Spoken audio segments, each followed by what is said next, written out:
राजू एक आलसी लड़का रहता है। वो कुछ काम नहीं करता।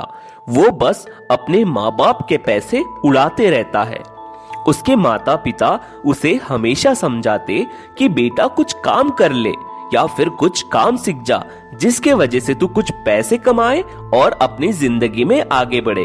लेकिन राजू कुछ भी नहीं सुनता और हमेशा कहते रहता है, माँ मुझे काम वाम नहीं करना, मुझे अब सोने दो।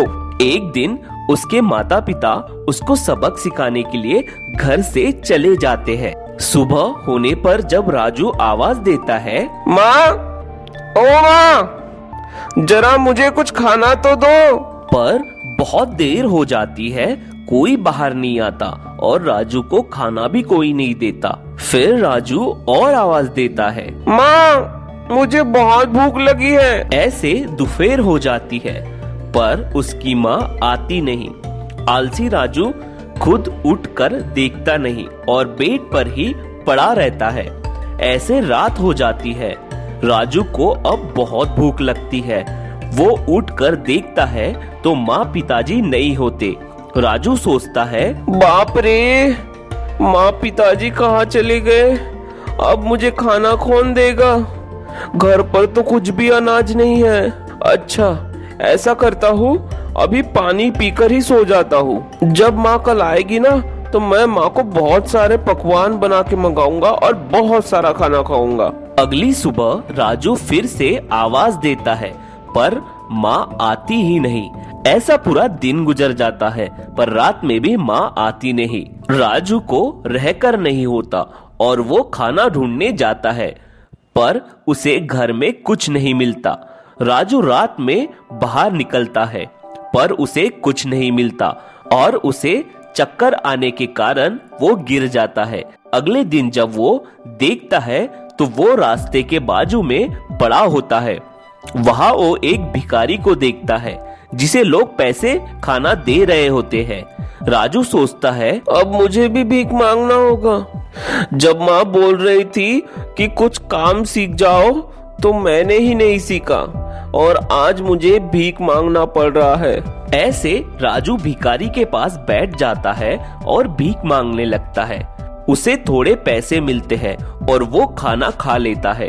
अगले दिन फिर से वो भीख मांगने जाता है। तब एक व्यक्ति आता है और उसे देख कहता है, इतने अट्टे कट्टे हो फिर भी भीख मांगते हो, शर्म नहीं आती?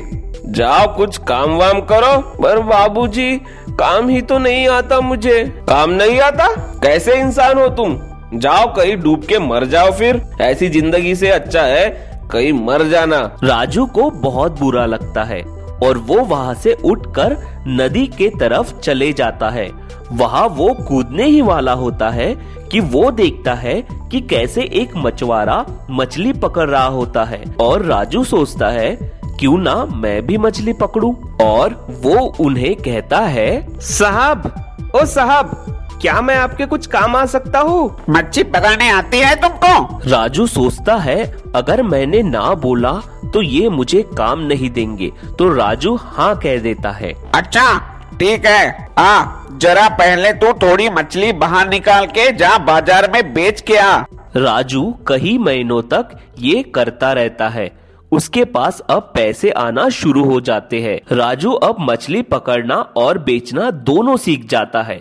एक दिन राजू नौकरी छोड़ देता है और खुद ही मछली पकड़ता है और बेचने जाता है। वो बहुत मेहनत करता है। देखते ही देखते राजू का व्यापार बहुत बढ़ जाता है और राजू के पास बहुत लोग काम करने लगते हैं। ऐसे राजू भिखारी से एक बहुत बड़ा व्यापारी बनता है। सो दोस्तों, आपको ये कहानी कैसी लगी हमें कमेंट में जरूर बताएं। साथ ही हमारे चैनल को सब्सक्राइब कर लीजिए। So thank you for watching this video.